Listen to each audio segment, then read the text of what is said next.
kaki saya udah mulai bisa digerakin, udah sakitnya udah berkurang, tapi masih agak bengkak sedikit nih. Ya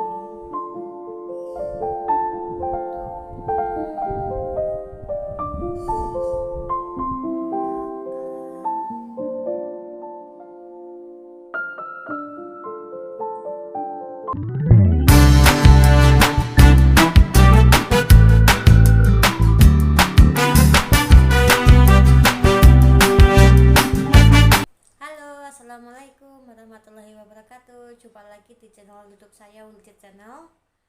Nah, gimana kabarnya teman-teman semuanya? Mudah-mudahan dalam keadaan sehat walafiat ya teman-teman, banyak rezeki, terus dipermudahkan urusannya dunia dan akhirat. Amin ya rabbal alamin. Nah, ayo tebak teman-teman, saya lagi ada di mana? Saya sekarang ada di atas kasur. Sehari-hari saya sekarang ada di kamar, di atas kasur seperti ini, harus duduk-duduk seperti ini. Karena apa teman-teman, saya mau bercerita tentang teman-teman. Maaf ya, saya udah lama nggak bikin konten teman-teman, selama 1 bulan itu. Sebelum 1 bulan itu saya itu mengalami kecelakaan teman-teman. Bukan kecelakaan di motor ya teman-teman, saya habis jatuh kepleset, dan kepleset itulah yang menyebabkan kaki saya, salah satu kaki saya ini patah.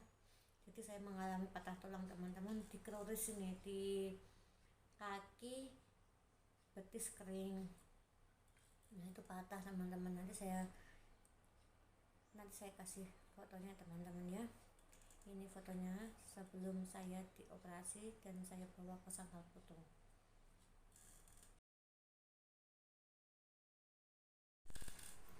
Nah itu foto habis saya jatuh teman-teman. Saya mau bercerita, kan setiap pagi itu saya harus bikin jajan kan ya, soalnya saya tuh di rumah sendiri kan, bosan akan nggak bosan, saya tuh bikin jajan, saya titipin di toko-toko, alhamdulillah kan laris. Nah waktu itu mungkin karena apa saya ya teman-teman, saya nggak sebutin tokonya.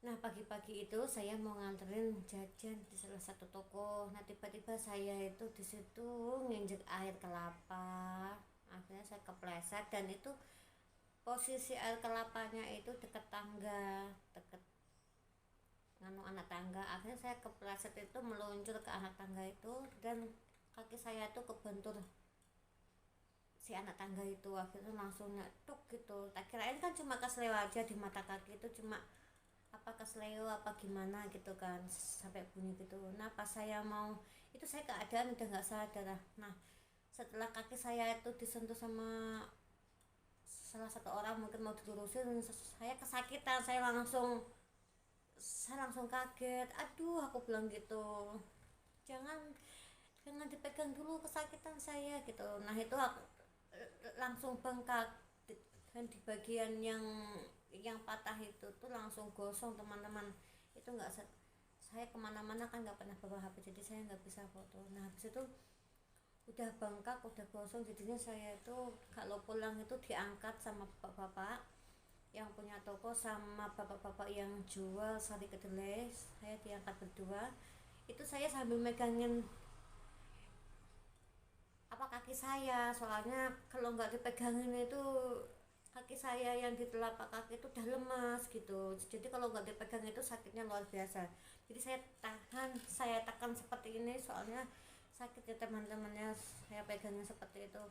Terus saya ditawarin, nyampe rumah saya ngomong sama anak saya dipoto buat dikasih tahu ke ayahnya, karena ayahnya ada di luar kota ya teman-teman. Saya ditawarin sama bapak-bapak itu mau dianterin ke Sangkal Putung apa ke rumah sakit gitu, karena saya mikir, saya anak-anak saya masih kecil, nanti kalau di rumah sakit saya harus dirawat, anak saya sama siapa. Memang ada orang tua saya, tapi orang tua saya kan nggak tahu kalau saya jatuh. Nah anak saya telepon sama orang tua saya, suruh datang, suruh nemenin anak-anak saya. Terus saya memutuskan untuk ke Sangkal Putung. Saya kira kan itu nggak patah teman-teman, itu cuma kesleo biasa. Terus saya dibawa ke Sangkal Putung itu, saya sambil kesakitan teman-teman, sambil nangis. Saya kan orangnya nggak kuat sakit teman-teman. Habis itu saya sambil pegangin gini ya teman-teman, itu rumahnya agak lumayan jauh ya, naik mobilnya tetangga. Habis itu saya sudah nyampe ke Sangkal Putung, itu dilurusin kaki saya, dilurusin pelan-pelan, terus diperban pakai perban coklat itu teman-teman, terus dikasih kayu di sisi samping itu, terus diperban lagi. Ini fotonya teman-teman pas saya habis ke Sangkal Putung.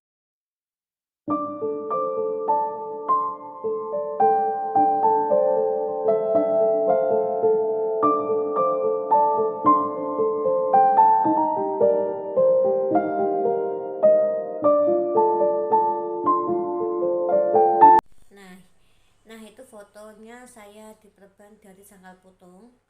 Nah itu saya itu habis itu saya minta di kamar saja.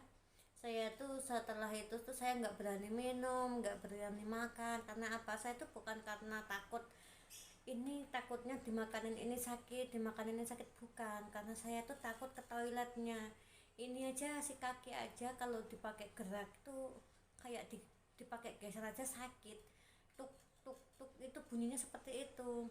Apalagi kalau saya dipakai buat jalan, sakitnya luar biasa teman-teman. Jadi saya nggak bisa ngapa-ngapain, cuma duduk. Mau makan aja cuma 1 suapan 2 suapan udah nggak mau makan lagi, saya takut ke toiletnya teman-teman. Nah selama 1 minggu itu saya nggak, kalau buang air kecil iya saya masih buang air kecil, cuman saya itu rahasia ya teman-teman. Tapi kalau buang air besar itu saya nggak pernah selama 1 minggu, karena saya nggak pernah makan. Nah itu saya minta dibeliin, maaf kepotong soalnya barusan suami saya telepon, jadinya harus saya cut dulu videonya. Nah saya terusin lagi. Nah saya itu kan nggak kuat nahan sakit, saya minta dibelikan obat pereda nyeri, terus dibeliin sama keponakan saya. Nah habis itu saya kasih minum itu obatnya. Saya konsultasi sama teman saya itu ada yang kerja di salah satu rumah sakit. Nah saya nanya, ini apakah kaki saya ini coba dilihatin apakah dia patah gitu, soalnya itu jarinya bisa gerak teman-teman, begini nanti bisa gerak. Nah teman saya yang kesini ngeliatin, Lik, coba lah di ronsen gitu, mungkin kan aku nggak bisa mastiin itu patah apa enggaknya, nanti takutnya saya ngomong patah ternyata nggak patah, terus dia ngomong nggak patah ternyata patah kan gitu, nanti takutnya kita salah paham gitu. Saya tuh masih mikirin nanti kalau saya ronsen, sedangkan suami saya tuh belum pulang teman-teman, dikiranya dia cuma kepleset aja sama kesleo saja gitu. Akhirnya saya mikir nanti kalau saya ke rumah sakit anak saya sama siapa gitu. Nah habis itu saya memutuskan untuk mencari pembantu ya, buat bantuin saya masak, ngurusin anak-anak saya gitu. Habis itu kan teman-teman saya udah dapat, namanya Mbak Husnul, saya dibantuin, saya lihat kerjanya juga bagus, dia sayang sama anak saya. Selama 2 hari nah saya itu putuskan untuk ke rumah sakit. Nah saya ke rumah sakit tuh pagi-pagi hari Jumat. Nah saya bawa ke rumah sakit salah satu rumah sakit yang dekat rumah saya ini. Terus itu hari Jumat saya itu memutuskan untuk ronsen. Saya penasaran ini, soalnya semakin lama semakin bengkak dan telapak kaki saya itu semakin gosong teman-teman, semakin menghitam gitu. Nah akhirnya dibawa ke rumah sakit, saya langsung di ronsen. Itu aja saya nggak jalan, saya tuh digendong aja, saya sambil megangin itu kaki saya, biarpun itu sudah diperban sama pihak Sangkal Putung tetap saya pegangin itu teman-teman, soalnya sakit teman-teman, sumpah sakit sekali. Habis itu saya di ronsen. Nah pihak ronsennya itu nggak percaya kalau saya itu habis jatuh kepleset.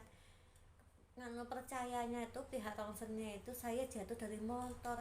Masa sih mbak ini kepleset?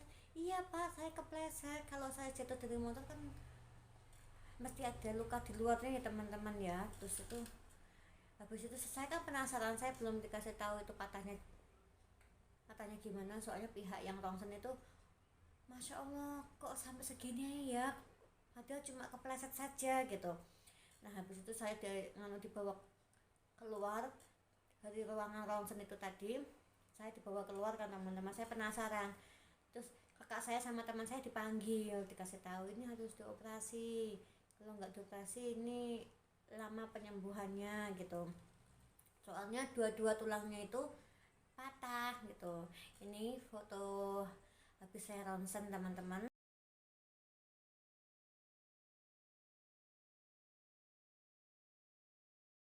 Nah itu foto ronsen kaki saya, di setiap kaki kan ada dua tulang, yang depan sama yang belakang. Nah itu dua-duanya tuh patah teman-teman. Nah saya disarankan sama pihak rumah sakitnya harus dioperasi. Saya mintanya dioperasinya di sana biar saya tuh anu biar deket sama anak saya, kalau anak saya nengokin deket gitu. Kalau saya kangen kan saya tuh nggak bisa jauh sama anak, nggak bisa sama sekali teman-teman, suka nangis apalagi sama yang kecil kan teman-teman. Habis itu saya karena di rumah sakit itu dokternya itu cuti, saya harus dioperasi hari Senin. Nah saya nggak mau, saya pengennya hari itu juga harus dioperasi gitu. Nah akhirnya saya dirujuk ke salah satu rumah sakit agar cepat ditangani gitu teman-teman ya, ditangani. Nah saya dipindah ke salah satu rumah sakit yang agak jauh dari rumah saya, mungkin setengah jam lah teman-teman, 30 menit itu. Nah saya setuju, soalnya saya pengennya tuh cepat ditangani, cepat selesai, cepat pulang gitu loh, saya nggak mau lama-lama. Nah itu foto ronsennya itu saya foto, saya kirimin ke suami saya. Akhirnya suami saya mengajukan untuk pulang karena harus dioperasi. Nah akhirnya hari Sabtu dia diizinin pulang dari Ambon. Nah saya ke rumah sakit, saya mau dioperasi. Ternyata di pihak sana juga pun sama, tidak bisa operasi di hari yang sama, hari Jumat itu harus sama di pihak rumah sakit yang dekat itu harus dioperasi hari Senin. Nah saya udah pasrah lah, gimana yang penting suami saya udah pulang, jadi anak saya ada yang nemenin kan teman-teman. Nah itu saya dioperasi itu. Nah saya diurusin, sudah diinfus juga gitu. Nah saya diinfus, saya dibawa ke ruangan rawat. Habis itu saya di sana tuh nangis terus teman-teman, nangis terus, soalnya saya ingat sama anak saya, kayak nggak tega gitu ninggalin anak saya, padahal itu ninggalin untuk berobat. Saya tuh nggak bisa pisah sama anak saya gitu. Habis itu Sabtu Minggu saya ngitungin hari, suami saya datang, saya udah tenang, udah lega gitu. Nah pas hari Senin itu saya mau dioperasi itu kan harus puasa dulu. Jam 2 malam itu saya didatangin sama perawat-perawat, ibu harus puasa ya soalnya besok pagi mau dioperasi. Ya ya mbak gitu. Nah habis itu saya nggak makan, tapi saya nangis terus sambil berdoa sambil zikir gitu, sambil sambil berdoa sambil zikir kan saya takut. Biasanya kan saya tuh operasi saya satu nggak kenapa-napa, ini kok operasi ini kok saya itu ketakutan gitu. Akhirnya itu pas saya dioperasi, ini fotonya saya mau berangkat operasi, mau siap-siap operasi teman-teman.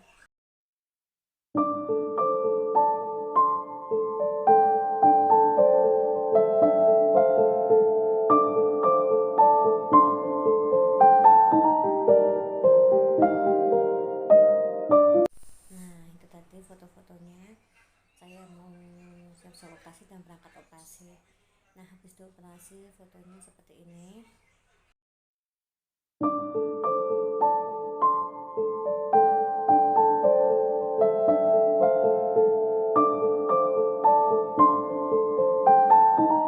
Nah itu tadi foto-fotonya teman-teman ya. Nah habis itu saya operasi hari Senin. Terus saya tuh disarankan untuk diganti perban, sekalian. Terus saya hari Kamis itu disuruh pulang, sudah diperbolehkan, bukan disuruh, diperbolehkan pulang. Alhamdulillah saya senang sekali udah bisa pulang, cuma saya belum bisa apa-apa. Nah, saya pulang malam-malam, saya langsung peluk anak saya nangis soalnya saya 1 minggu gak lihat anak saya. Nah akhirnya ini kaki saya yang habis operasi dan alhamdulillah sekarang udah bisa jalan menggunakan ini teman-teman, menggunakan tongkat. Ini pak, ini ada dua, ini saya jalannya masih pakai satu kaki, belum boleh ditumpu. Nah setiap Senin itu saya harus kontrol. Nah di pihak rumah sakitnya itu nggak boleh kan kita tuh ngambil foto apa video tuh nggak boleh. Itu aja saya lagi nyuri-nyuri teman-teman. Nah ini keadaan kaki saya yang sekarang teman-teman. Ini kaki saya udah mulai bisa digerakin, udah sakitnya udah berkurang ini, tapi masih agak bengkak sedikit nih tuh, iya kan. Sampai di sini ya teman-teman cerita saya, doain saya cepat sembuh, cepat pulih lagi dan bisa jalan lagi dan bikin konten buat kalian. Jangan lupa like, comment, dan subscribe teman-teman. Dadah, assalamualaikum warahmatullahi wabarakatuh.